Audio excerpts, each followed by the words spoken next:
Welcome back, everyone. My name is Kelly. And my name is Becky. You're listening to Tune Into Nature.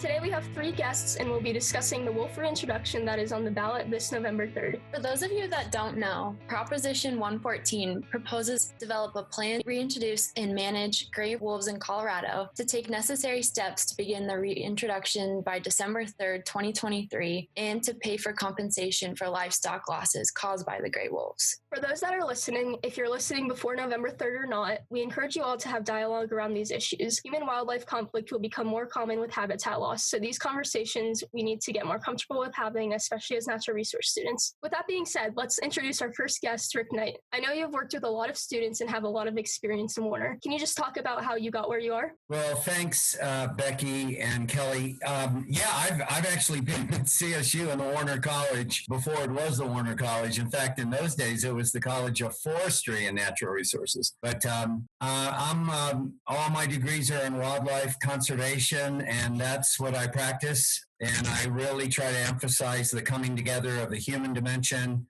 the economic dimension, and the ecological dimension for conservation that works for both people and for the land. Wow, that's awesome. A lot of students that have worked with you and have had you as a professor. Can you talk about how you got to where you are and your experiences with Warner? Actually, it wasn't through the normal academic channels. It's something that I guess I really don't talk about. My wife worked for the Nature Conservancy for 25 years, and she was hired to manage an isolated 1,100-acre tract of land 25 miles north of town called Phantom Canyon. And the Nature Conservancy, as John Sanderson, one of the 3 speakers, knows so well, was going through this transition where they were trying to focus, instead of on these small sort of postage stamps protected areas, to try to focus on the breadth of a watershed. And so Heather and I had to leave Fort Collins and we moved to the Livermore Valley, where this 1,100-acre postage stamp was protected. And Heather was instructed to start working with our neighbors through this thing. At the time, it really didn't have a name. We ended up calling it ecosystem management, and then it morphed to watershed-based or collaborative or community-based. You can virtually call it anything you want to. It's not been officially mandated by Congress. And that type of work means that you develop trust. Neighbor becomes a verb instead of a noun. And it just, everything heretofore had been academic for me.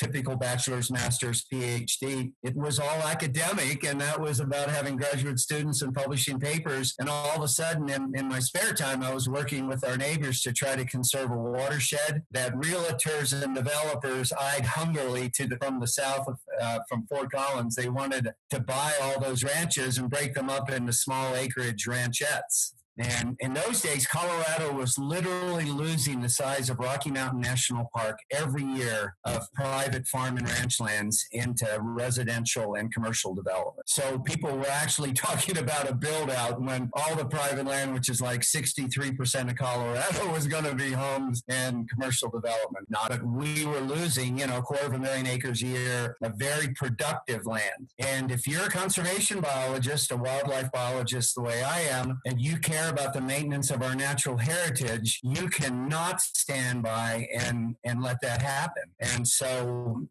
amazingly, across the state of Colorado, all these sort of community-based, collaborative, watershed-based conservation efforts started coalescing, and people started working together to try to conserve open space that was good for both people and animals. That's probably enough. No, you're fine. That was really interesting. It sounds like you and your wife are quite the power couple. That's awesome.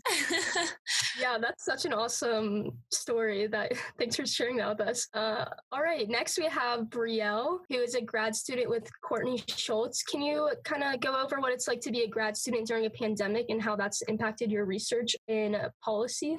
Yeah, sure. So I'm a grad student with Courtney Schultz, and we kind of focus on the policy implications of Wolf Reintroduction here in Colorado. But being a grad student during a pandemic has been interesting, as it's been for everybody, I'm sure. I think the biggest thing is just having to, and I'm sure this is the same for everybody, but just being flexible. right? With grad school, there's boxes that you check, on your way to graduation, same with undergrad, right? So every semester you're working towards that goal of, graduating. And usually, in May through August of your second semester or summer of your second semester, you do your field work. So you start your research, right? Obviously, that was kind of like the height of the pandemic. So I know a lot of grad students, myself included, just had to be flexible with, okay, so what I envisioned for my research isn't going to pan out. How am I going to change this and still have intentional and legitimate research, right? And for me, that was all qualitative research, which is, basically just interviews with people. So it was my original plan to go around Colorado and interview different land managers and people in agencies, or go up to Wyoming and Idaho, or down in New Mexico and Arizona, interview people. But obviously that had to change. And I was lucky that I could just do it all on the phone. But obviously it also kind of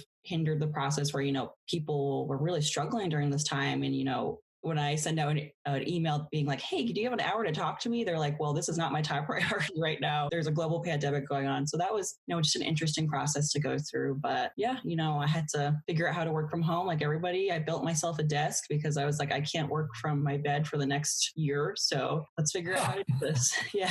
Awesome. And I know some of the work you and Courtney do is in the Human Carnivore Coexistence Center. Can you explain what the center does? I don't think many people really know about it. Yeah, of course. Yeah. So the Center for Human Carnivore Coexistence at CSU is run by some, just really great faculty members that have a lot of experience in carnivore research and carnivore conservation, such as Kevin Crooks, Becky Nemec, Stuart Breck, Courtney Schultz. And there are a lot of grad students working under these professors that have a variety of different research projects. A lot of them right now are focusing on the potential wolf reintroduction here in Colorado, but we also have people working on things like coexistence issues with lions in Africa, or urban coyote issues, or even issues with feral cats throughout the US. So yeah, it's just a really cool center that really has a goal of just promoting coexistence between carnivores and humans through, education, science, outreach, and, just being able to have these sustainable carnivore populations, but also being able to have,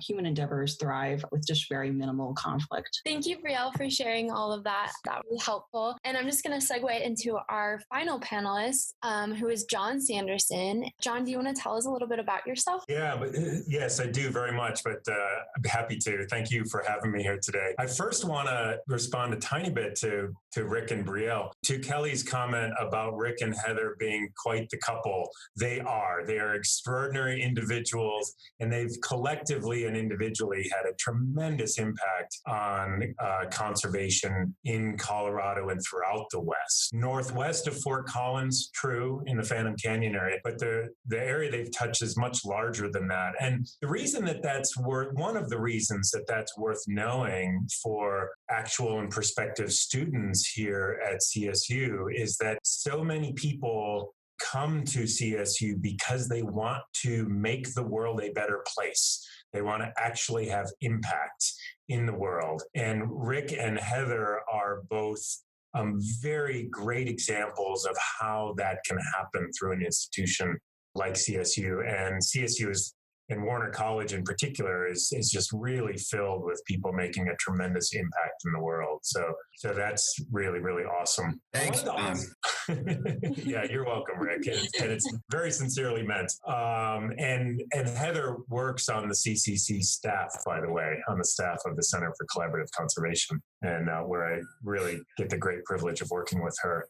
I love the question about the pandemic, and would love to add a couple other pieces to that, particularly as it relates to the agricultural producers who must be in this conversation about the future of wolves in Colorado, because our ag producers will be, I think it's probably fair to say, if anyone experiences direct negative impacts, it will be our agricultural producers, or at least some of our agricultural producers. While we're having this conversation, now more after, I think, last night's run of the East Troublesome Creek fire, we've had over 500,000 acres of forest burn in Colorado. Part of the reason that those forests are burning is because Colorado is in the entire state is in some degree of drought. And as a result of the pandemic, our ag producers have also experienced supply chain disruption. And so rural Colorado is hurting in a pretty big way right now. So are quite a few people on the Front Range where we've been impacted by these fires. But rural Colorado is tough, is in a tough spot right at the moment. And the prospect of having wolves reintroduced, one more factor on top of all of these things going on. It's another layer of stress that I think we all need to be cognizant of as we sit here in Fort Collins, relatively safe and relatively immune from a lot of the things that other Coloradans are experiencing. So that was nothing about me specifically. So I'll share a little bit about my background. So my route was a little bit more circuitous than Rick's. I left my undergraduate degree in engineering, not knowing what I was going to do next. I joined the Peace Corps and then did ultimately do 2 different stints in graduate school that were separated by a few years. But I didn't finish my PhD until I was in my mid-30s. And I finished a PhD here at CSU in the graduate degree program in ecology. And then immediately upon graduating, I went to work for the Nature Conservancy. And that's where I first met Heather and met Rick as well, and worked for the Nature Conservancy for 15 years as the director of science for Colorado. And then just a year ago, came back to Colorado State to be the director of the Center for Collaborative Conservation. Wow, that's awesome. Could you explain a little bit more about what the collaborative conservation is, or the Center of Collaborative Conservation is? And because I know a lot of students don't know what that is. And could you explain what that means to you and what it means in Colorado? Yeah, great question. So what does the Center for Collaborative Conservation do? We help people to work together to get conservation done. That's our focus. We do that by building skills and by providing tools and connecting people and occasionally participating in collaborative efforts geared at conservation outcomes that serve both biodiversity and people. So what does collaboration mean? It's actually a word that has been dissected and studied for many, many years. But I can tell you what it means to me. It means working closely with all of the people who have an interest in the topic we're working on, and listening very closely, having an inclusive process, sharing power, sharing decision-making, and really with just relationship and empathy deeply embedded in the process. A lot of people think collaboration is just working together. That is a type of collaboration. A lot of people do that. The kind of collaboration we're interested in is much deeper than that with respect to the relationships and the way we work together to build trust and to listen and to have empathy and to incorporate diverse perspectives and viewpoints. The theory is, and there's a lot of evidence that at least in many situations this theory stands. The theory is that if we can create solutions that really do address the needs of a broad range of stakeholders, then one, we will have better solutions because we have brought in the creativity and knowledge of a broader group of individuals. And two, the solutions we come up with are more likely to endure and to be accepted among all of the groups that need to support the decisions. And they will support the decisions because they are a part of the decision making and helped create those decisions. So that's what collaborative conservation means to me in the CCC. Yeah, thanks so much for that insight, John. I can tell you're really passionate about just inclusivity, which is so important in conservation since it involves everyone's everyone to get on the same page to get stuff done. So I think after hearing that, a lot of students will be interested in how to get involved in the Center for Collaborative Conservation. Can you talk about opportunities that undergraduates have to dip their toes in the sand? Yeah, sure. So there are quite a number of different ways that you can see what we're doing and sometimes actually participate in what we're doing. We do a number of things that are right now all virtual, but kind of outreachy, sharing things through webinars and so forth, where we share insights into our work. You're welcome to show up to any of those.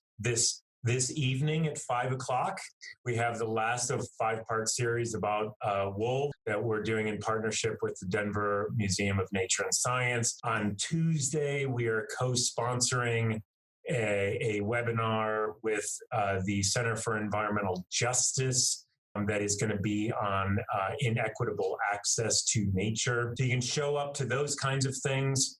There are occasionally volunteer opportunities. A big one that's still a year off, but is going to come at us really fast, is that we put on every 18 months, we put on a conference that for the Western Collaborative Conservation Network, which is a group of hundreds of individuals across the West who meet to share learning and share insights and tools and so forth. That meeting is going to be in Montana next fall, and we're going to need a slew of volunteers to plan for that meeting and to pull it off. We occasionally hire interns. Anything that we're going to hire an intern for, we will post on Handshake. So pay attention to that and feel free to take a look at our website, because we'll also post any opportunities on the website as well. Wow, that sounds like quite a lot of different opportunities. And it's only just going to get crazier, I think, for you guys now that we're talking about introducing wolves and the proposal 114.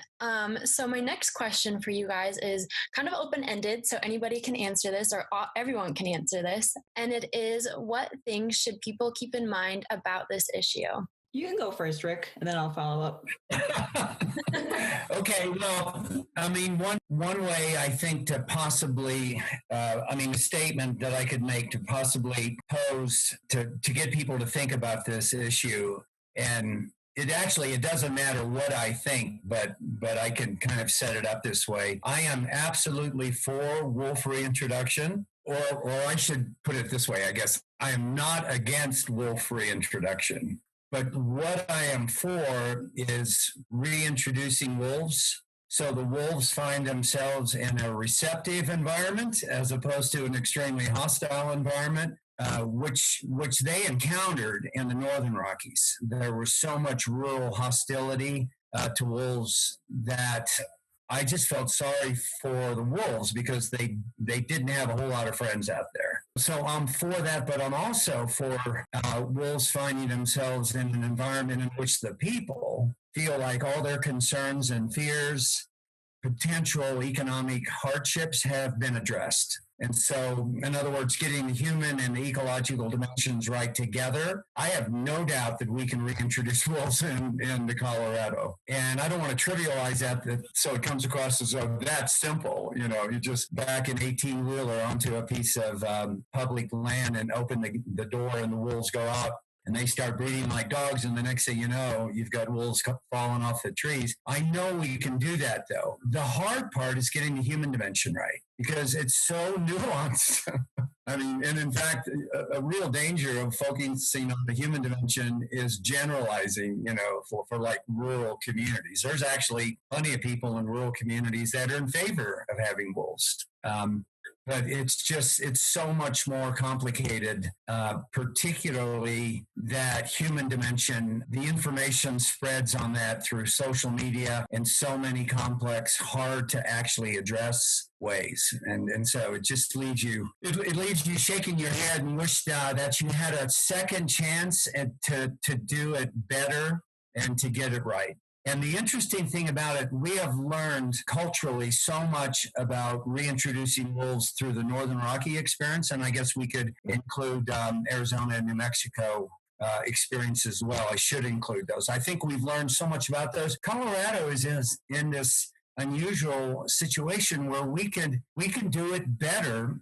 We can, practice adaptive management and take all the lessons that people are willing to share in the American Southwest and the Northern Rockies, and we can make sure those are implemented in the Colorado experiment, so both wolves and people get along much better together than what's occurred elsewhere. Yeah, that's an amazing perspective. I've talked with wildlife biologists about any wildlife reintroduction, and one of them told me that there's no point in reintroducing wildlife if the local community is not for it, because it'll break all those ties that between wildlife biologists and the local community, and the animal usually ends up being shot at. So like all the money that went into reintroducing those animals is wasted, and it just turns into a big mess. And I've really been thinking about that a lot with this wolf reintroduction. So yeah, Brielle, I know you were wanting to say something next about this. Yeah, sure. I think Rick said a lot of points that I would say as well, but I think something that just came to mind too is just because Rick brought up public lands, right? So we'll probably be, if reintroduction passes, we'll be reintroducing on public lands. But, the extent of public lands, it gives us such a unique opportunity for biodiversity conservation and just restoration, throughout all of the U.S. But at the same time, we do really need to remember the history of these public lands and that there are so many users and so many communities that depend on these areas. And it just makes the issue really complex, and it makes it one that, needs intentional stakeholder engagement.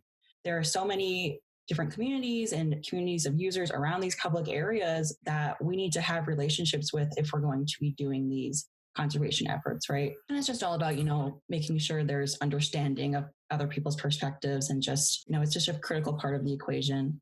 Something else that comes to mind, which I think is often overlooked in reintroductions, or just when people are thinking about wolf reintroduction, is just, we can't just go out there and dump wolves on public lands, though. We can't just take a trailer and dump them out there, because there are so many legal barriers and protections that are afforded to wolves. Right now the wolf is considered an endangered species in Colorado, and is afforded major protections under the Endangered Species Act, which, if you look at that law, is rather substantive and has a lot of pretty strict requirements, right? I mean, there are some flexibilities that you can have through the Endangered Species Act when reintroducing, but it still does give the wolf a lot of protections, right? But also, if you look at it, at a larger scale, there is currently a rule proposed to federally delist the wolf, which would completely change how we're able to manage and reintroduce, which I think is something people don't really know, is that there's different authorities if a wolf is endangered, right? So if a wolf is endangered, it'd be the Fish and Wildlife Service that has authority. But if that ruling goes through to federally delist, then we can have a state reintroduction. So Colorado Parks and Wildlife could have that authority to reintroduce. And you're just looking at two very different reintroductions in different management plans, I would say, depending on if that rule goes through. And that rule was proposed in 2019. So it honestly could go through any day now. And yeah, I think there's just a lot up in the air, and there's a lot of complexities to this. And it's just, there's no way that we're just going to go out there and dump the wolves. There's a lot of legal barriers to go around as well. Wow, thank you, Brielle. I had no idea about all those listing classifications, and I think most people probably don't know all the policy behind that, so that was super helpful. Kind of bouncing off of both Brielle and Rick about the human dimensions and how important that is.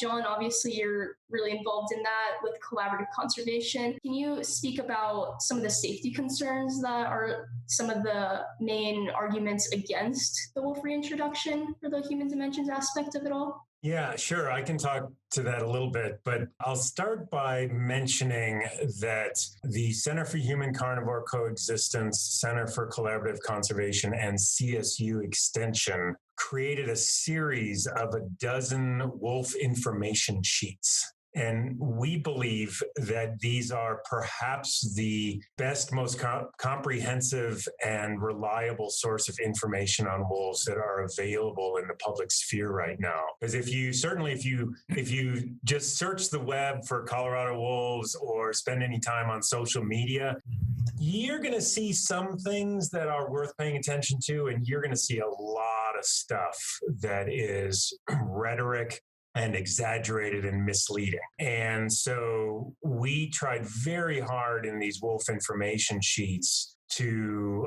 provide science-based information that's relatively balanced. I think we did a decent job with that. We've gotten some good feedback on those wolf information sheets. Not everyone loves them, but I think they're a great resource that I would point people to. You can find them. I just tested this. If you go to Google and you type Wolf Information Sheets, Colorado State University, the first link will be a link to those information sheets. And check it out. There's some of them that are on biology and taxonomy. There's one on policy, what Brielle was just talking about. There are a couple on human dimensions, one on economics, and there's one on safety. And what we know about human safety is that it's extremely rare that there are any